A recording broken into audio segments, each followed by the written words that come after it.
Assalamualaikum warahmatullahi wabarakatuh. Kali ini aku akan bagikan ide jualan ya. Ini merupakan ide jualan snack gurih yang tentunya unik dan juga belum ada yang jual, namanya lumpur kentang carbonara. Nah, seperti apa proses pembuatan juga bahan-bahannya? Simak video sampai selesai.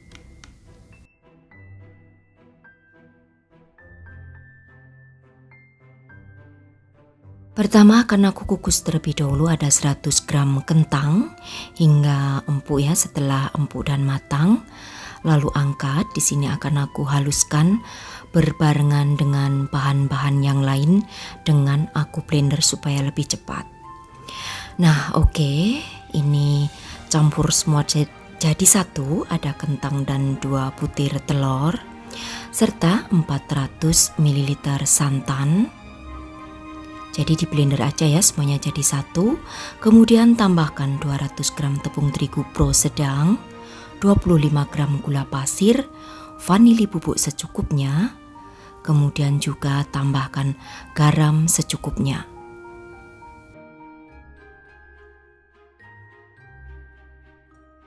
Nah, jika sudah halus dan lembut seperti ini, kemudian tuang ya ke dalam wadah. Selanjutnya akan aku masukkan untuk margarin cair. Nah, di sini untuk penggunaan margarin cairnya sebanyak kurang lebih 30 gram. Kemudian aduk hingga tercampur rata. Nah, di sini supaya warnanya cantik kuning, akan aku berikan tambahan pewarna kuning secukupnya saja. Nah, hingga teksturnya seperti ini ya, jadi tidak terlalu kental dan juga tidak terlalu encer. Oke, ini kita tambah pewarna kuning terlebih dahulu. Setelah itu diaduk kembali. Lalu di sini aku siapkan cetakan kue lumpur. Kemudian oleskan margarin tipis-tipis, lalu gunakan api yang kecil aja ya. Tuang hingga penuh untuk adonannya ke dalam cetakan.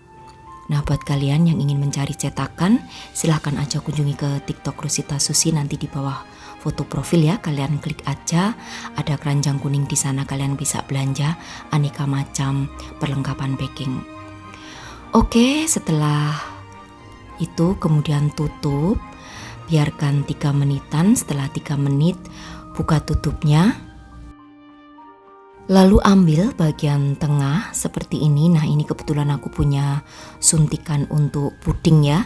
Jadi aku menggunakan suntikan puding. Buat kalian yang tidak ada, boleh disendoki menggunakan sendok biasa. Oke, sekali lagi untuk penggunaan apinya, gunakan api yang kecil supaya tidak cepat gosong. Nah, jika bagian tengahnya sudah diambil seperti ini, lalu tutup kembali, biarkan hingga 7 menitan ya, hingga matang sampai permukaannya bagian cekungan itu mengering, tandanya sudah matang. Lalu angkat. Jadi ini gampang banget ya untuk membikinnya. Nah, seperti ini, lakukan memasak hingga semuanya selesai. Dan untuk resep yang aku bikin ini, nanti berapa harga modal awal yang aku keluarkan dan harga jualnya, silahkan cek di kolom deskripsi ya. Di sana nanti aku tulis lengkap.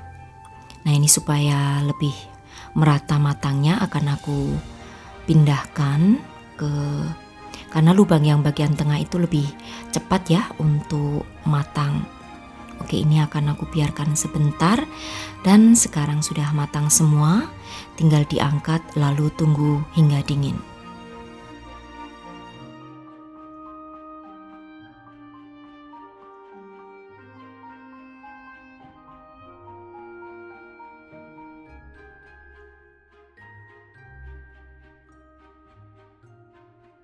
Nah, setelah semuanya matang seperti ini, kemudian dinginkan. Selagi menunggu dingin, di sini aku akan siapkan bahan untuk topping ya. Jadi siapkan 350 ml susu cair. Masukkan ke dalam panci. Lalu siapkan 2 sendok makan maizena. Berikan sisa susu cair tadi ya, sisakan sedikit untuk mencairkan maizena. Ini nanti tujuannya untuk mengentalkan. Oke, masak menggunakan api yang sedang, kemudian masukkan 2 buah sosis yang dicincang kasar. Kemudian masukkan juga 30 gram keju parut. Lalu tambahkan di sini dengan bumbu garam, kaldu jamur juga ya.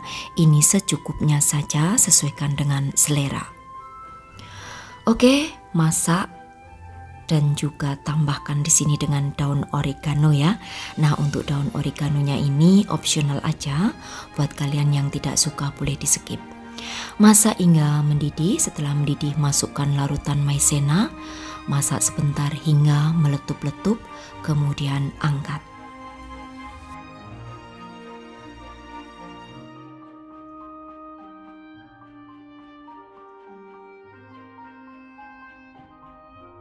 Nah, selagi masih panas, langsung aja dituang ya ke tengah cekungan kue lumpur. Kurang lebih 1 sendok makan saja. Lalu ratakan. Nah, untuk satu resep yang aku bikin ini menjadi 20 kue lumpur carbonara. Jadi ini pas banget ya jika kalian jadikan sebagai ide jualan snack box untuk snack asin atau gurih, karena ini rasanya enak banget, kalian wajib untuk mencoba. Untuk daya tahannya di suhu ruangan maksimal hanya bisa bertahan 2 hari saja. Nah, untuk garnish di bagian atasnya boleh kalian berikan potongan cabai seperti ini, atau bisa juga diberikan semprotan saus sambal di bagian permukaannya juga oke. Nah, setelah dingin nanti baru dikemas ya. Ini kalau sudah dingin, jadi untuk saus carbonaranya yang di atas itu akan tidak mencair gitu ya. Jadi tidak tumpah-tumpah maksud aku. Nah, seperti ini ya, bisa kalian masukkan ke dalam cup mika seperti ini, atau bisa juga dimasukkan ke dalam plastik OPP. Jadi nanti sesuaikan aja dengan selera, mau dijual bijian atau 2 seperti ini. Nah, untuk rasanya sendiri itu gurih banget ya dari carbonaranya, dan kombinasi dengan rasa kentang yang ada rasa-rasa manis dan gurih. Jadi ini pas banget jika kalian jadikan sebagai ide jualan maupun mungkin snack keluarga. Kalian bisa lihat sendiri ya, ini lembut banget tapi tidak meleleh gitu, tidak mencair gitu ya. Jadi tetap stay untuk carbonaranya di tengahnya. Oke, demikian tadi saja ya untuk resepku kali ini, cara membuat ide jualan yang mudah-mudahan untuk sahabat aku semua di rumah yang ingin mencoba bisa berhasil, dan yang ingin jadikan sebagai ide jualan semoga jualannya bisa laris manis.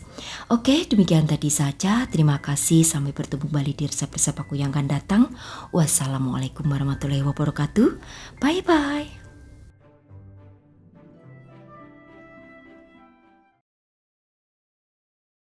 Assalamualaikum warahmatullahi wabarakatuh. Kali ini aku akan bagikan ide jualan lagi. Ini dari pisang ya, pisang kematangan, tapi bisa disulap menjadi ide jualan yang sangat menarik dan juga praktis bahan-bahannya. Namanya mini banana bread. Seperti apa prosesnya? Simak video sampai selesai.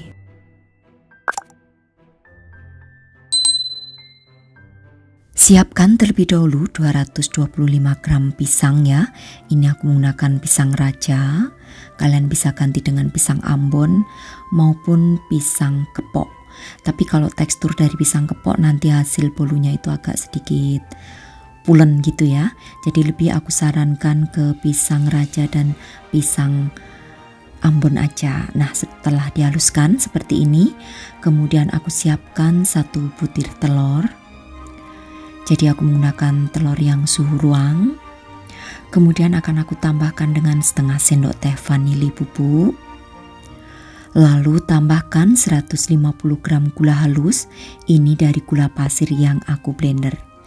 Nah, akan aku aduk hingga tercampur rata dengan menggunakan whisk aja seperti ini, hingga berwarna putih pucat ya, kurang lebih 5-7 menitan. Oke, setelah berwarna putih pucat seperti ini, untuk adonan telur dan gula pasirnya. Lalu akan aku tambahkan dengan bahan yang lain. Di sini aku tambahkan setengah sendok teh baking powder ya. Aku campur jadi satu dengan disaring. Lalu tambahkan 180 gram tepung terigu, seperempat sendok teh baking soda. Lalu juga aku tambahkan seperempat sendok teh kayu manis bubuk. Untuk tepung terigunya aku menggunakan yang pro sedang. Lalu ayak sedikit demi sedikit, kemudian aduk hingga tercampur rata.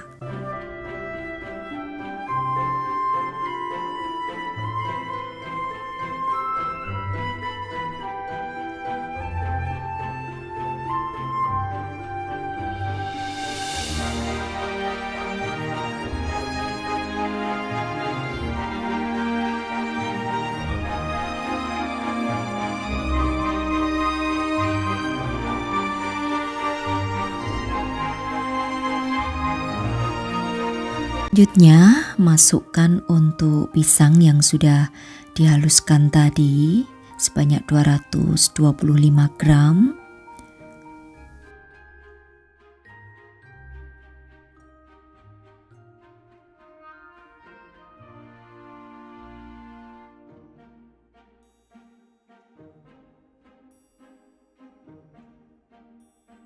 Kemudian tambahkan 30 gram minyak sayur dan 30 gram margarin cair.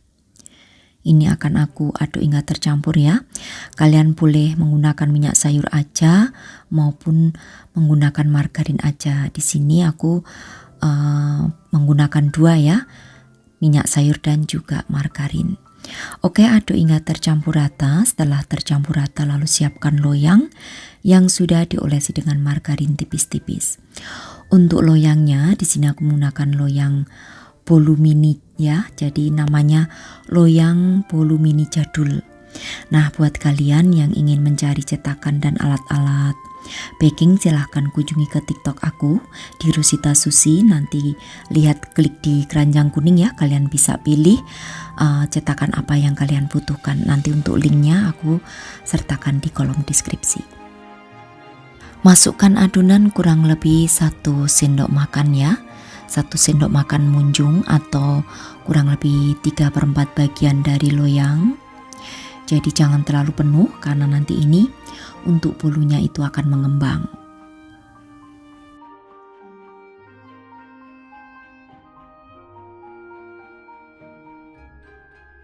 Oke, selanjutnya di bagian atasnya akan aku berikan tambahan topping pisang. Ini bisa juga ya, untuk tambahan toppingnya diberikan keju, pisang, meses maupun kismis. Jadi nanti sesuaikan aja dengan selera. Bisa juga kacang almond ditaburkan di atasnya juga cantik. Nah, kemudian setelah semuanya diberikan topping pisang lalu akan aku oven. Untuk ovennya 10 menit sebelumnya sudah harus dipanaskan ya, supaya panas di oven itu bisa stabil. Oke, lanjut aku oven selama 40 menit penggunaan api atas bawah, suhunya 180 derajat Celcius. Untuk yang menggunakan oven tangkring tambahkan 10 menit waktunya. Kemudian untuk penggunaan apinya gunakan api yang sedang cenderung kecil. Oke, setelah matang kemudian angkat, lalu tunggu hingga dingin terlebih dahulu. Baru setelah dingin nanti akan aku keluarkan dari loyang atau dari cetakannya. Untuk satu resep yang aku bagikan ini menjadi 14 ya, 14 ukuran loyang mini. Jadi nanti kalian sesuaikan aja dengan ukuran loyangnya. Untuk penyajiannya boleh dialasi dengan menggunakan kertas bolu kukus seperti ini. Nah, ini setelah dingin aku masukkan ke dalam kertas bolu atau bisa juga dimasukkan ke dalam plastik mika kecil. Nah, ini untuk harga jualnya kisaran ya, di persatunya itu dijual Rp2.000.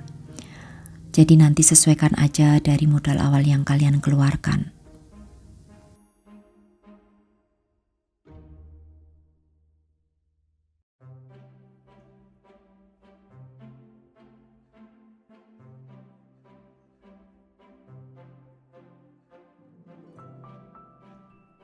Untuk ketahanan di suhu ruangan maksimal hanya bisa bertahan 3 hari aja ya untuk kue bolu mini pisang ini, karena kita tanpa menggunakan bahan tambahan atau bahan pengawet tambahan.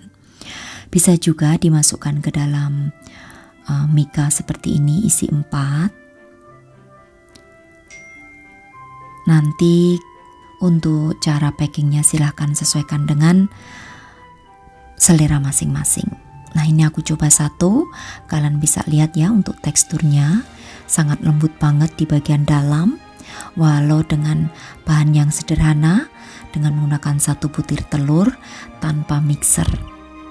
Rasanya enak banget, lembut ya untuk hasilnya. Nah, mudah-mudahan bisa menginspirasi sahabat aku semua di rumah yang ingin membuat usaha ide jualan maupun snack harian untuk keluarga.